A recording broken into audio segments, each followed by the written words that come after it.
Y'all know I like to light me a little candle before I get in my bag, get in my pocket, get in my element, baby. Y'all already know what it is, man. Y'all already know what it is, man. Can't be beat. Can't be beat. When I light this candle, you already know what it is.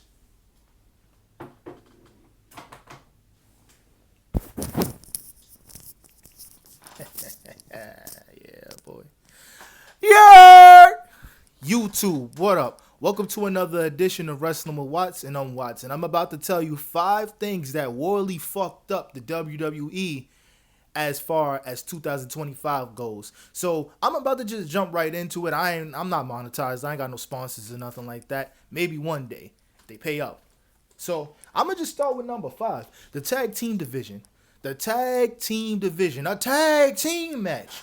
And now I feel like Triple H and whoever books this stuff, and that's both Raw and SmackDown. That's not just one show or the only tag team division that was somewhat watchable has been NXT, and that's just barely, because this dark state stuff needs to end. The right thing that they should have done a couple weeks ago, or whenever Leon Slater and Javon Evans became a tag team, those titles should have been theirs.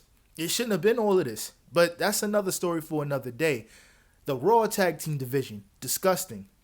The New Day, when they won the tag team titles, and on top of that, they should have won the tag team titles a lot sooner than they did. Really, they should have won those tag team titles a lot sooner than they did. And then when they got the tag team titles, they defended it here and there, but they didn't even really get to get in a bag the way they should have. And then they lost it to the Judgment Day. And these are the same guys who held the tag team titles for like months and didn't defend them. And then they gave them the titles again, and then they didn't defend them for months. Terrible booking. Disgusting booking. And then let's go to SmackDown. The Street Profits finally won the tag team titles on a hair nigga damn type title reign. And then once they won it, they didn't even get a chance to defend it at WrestleMania. Now, don't get me wrong. I love Kofi Kingston and Xavier Woods. I love the New Day. But that TLC tag team match should have never been on SmackDown. That was stupid. And then after that, we had a good little run. It was like, the SmackDown tag team division low-key heating up. They brought Fraxium, the Wyatt Six. I'll let you guys interpret whatever you want to interpret, and you can pretend that you like the Wyatt Six all you want, but I'm not.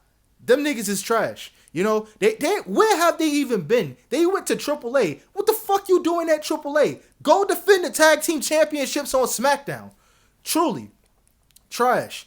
Ruined the entire tag team division, and on top of that, they tried to make up for it. By doing a TLC match at SummerSlam, and it was a good match, don't get me wrong, but why are we reheating cold french fries? Y'all fucked up the first time. Don't try to redo it now. If y'all wanted to do a TLC match at a PLE, y'all should have did it at WrestleMania 41, and that's just how it is, and it just is what it is. But that's what they did, so it's like, all right, fine, but we're not going to act like that was a better match than the one that they had on SmackDown. And then on top of that, what are we doing with the Street Profits? There's your most decorated tag team on SmackDown at the current moment.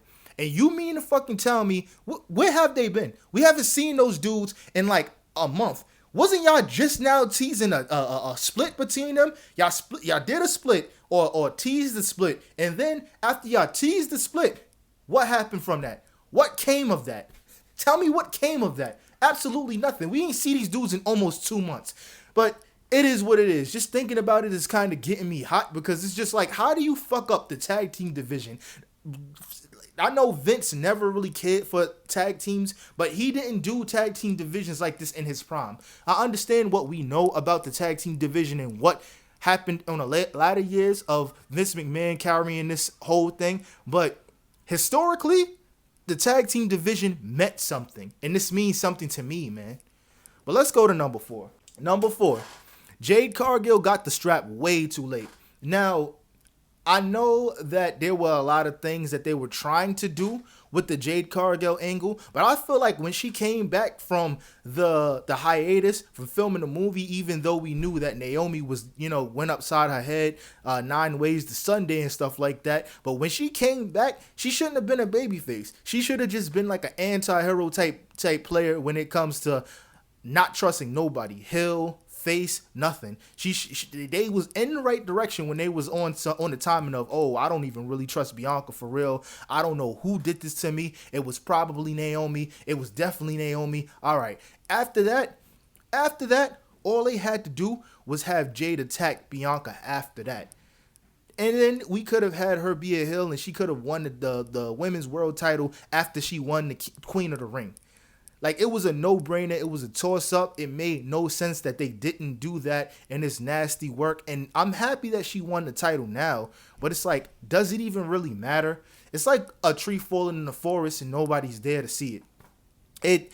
She lost a little momentum, but I do have faith that she's going to do the damn thing when it comes to being this Hill character, because she's just running around bullying bitches now, and I like that.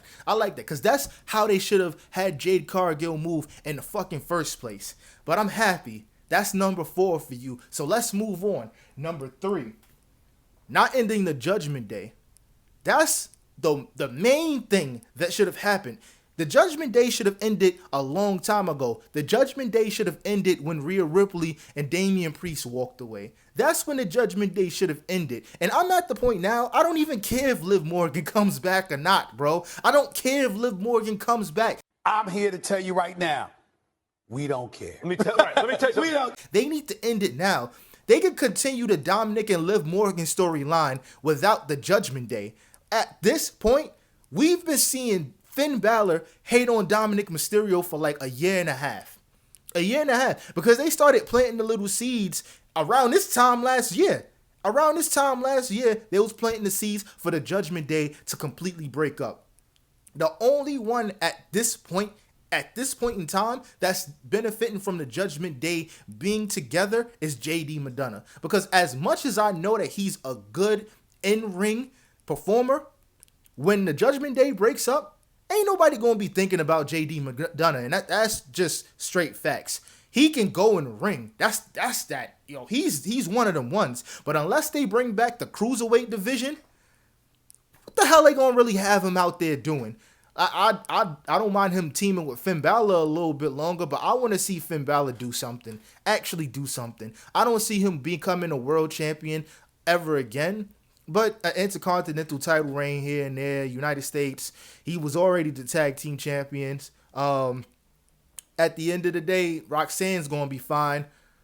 Raquel is going to be fine. Dominic is definitely going to be fine. Liv Morgan, she's going to be fine. That's the only person that I'm kind of like, all right, if they break up, like, it might be grim for your boy. But it is what it is. But it's just been going on for too long. We don't need to see this anymore. It's boring. It's just taking up a place for somebody who would have actually done something on Monday Night Raw. And I attribute it to terrible booking as well. But we all know the truth. When this is over, Dominic is going to... He's already up there. He doesn't need the Judgment Day. He stopped needing the Judgment Day once Rhea Ripley and Damian Priest left. All right? And that's just straight facts. So we can move on. Number 2, Jey Uso winning the Royal Rumble. Jey Uso winning the Royal Rumble did nothing for nobody. And I'm going to be real. I was looking at one of the old tweets from when Jey Uso won the Intercontinental Championship for the very first time. Well, that was the only time he won the IC title. But when he first won it, everybody was happy as fuck for him. Everybody was happy. And everybody was like, yo, well deserved. And I feel like that's where they should have drew the line. He should be no more than a 5-time Intercontinental Champion, no more than a 3-time United States Champion. He should have never been in the main event despite his nickname. And if they were going to, I'm going to strap the rocket on you, if they were going to actually do that, they should have told his ass after he won the Royal Rumble, I want your ass in the PC at least twice a week.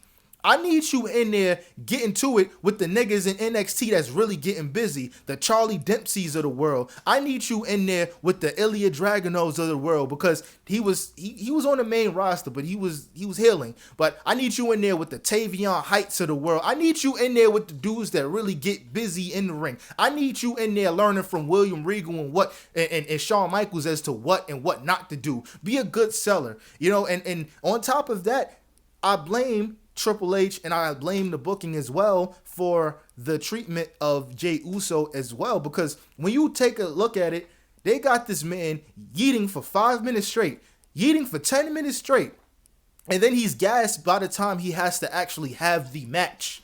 You know what I'm saying? Which will cause botches, which will cause mistakes to be made. And the nigga drunk all the fucking time. Asking just news? Yeet. Hell yeah, I love it. Fire.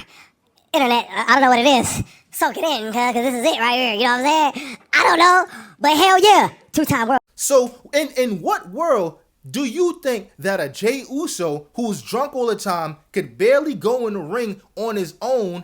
Why would you put the world title on that man?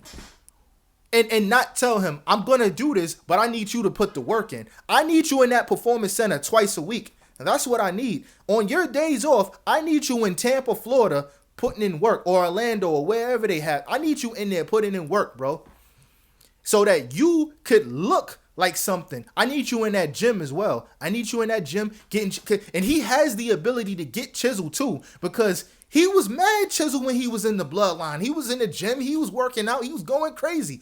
Everybody was starting to think maybe he can beat Roman Reigns for the title. You know what I'm saying? And then look at what a whole year does. Look at what a whole year does. It's lazy. It's laziness. And that's just straight facts. And real spill, his ceiling should have been the Intercontinental Championship. And that's real. And I can't even blame it on intoxication, because the Hulk Hogans and Randy Savages of the world, them niggas was roided out on coke, still going crazy in the ring.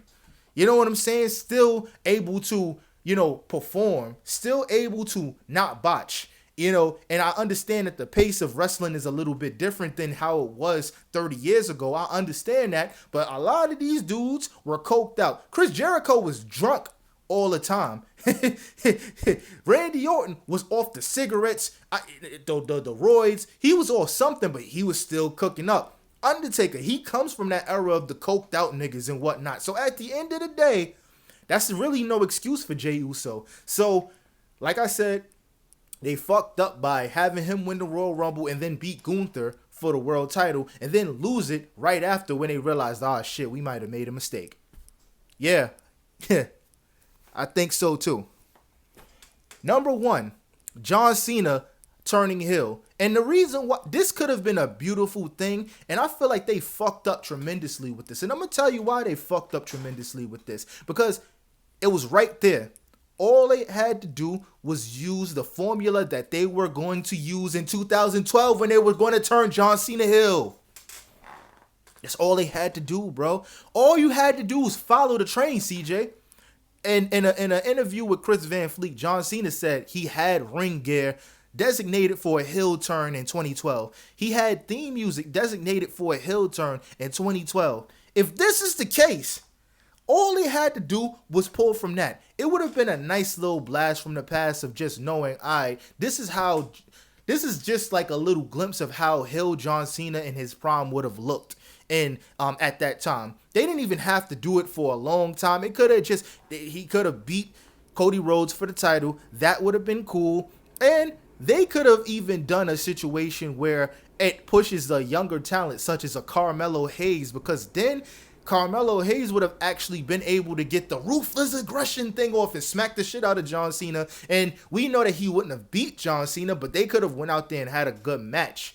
You know what I'm saying? This could have opened the door for so much more situations and storylines to unravel that could have took niggas into 2026. But they did not do that. And it didn't even have to be a long hill run. It could have been something like what they did, but it could have just made more sense. And they could have just been more they could have handled this with more care, and they didn't. And they didn't because Triple H is jealous of The Rock, and he's jealous of John Cena. He's just jealous of anybody who can eclipse the WWE because he was never able to eclipse the WWE with the Chaperone movie and all that other good stuff. But there you have it, ladies and gentlemen. In 15 minutes or less, I just now explained the 5 things that fucked up 2025 for WWE. And I hope you enjoy it. Let me know other things that you might have thought in the comment section that fucked up the WWE completely. I appreciate y'all. I love y'all. I'm out. Peace.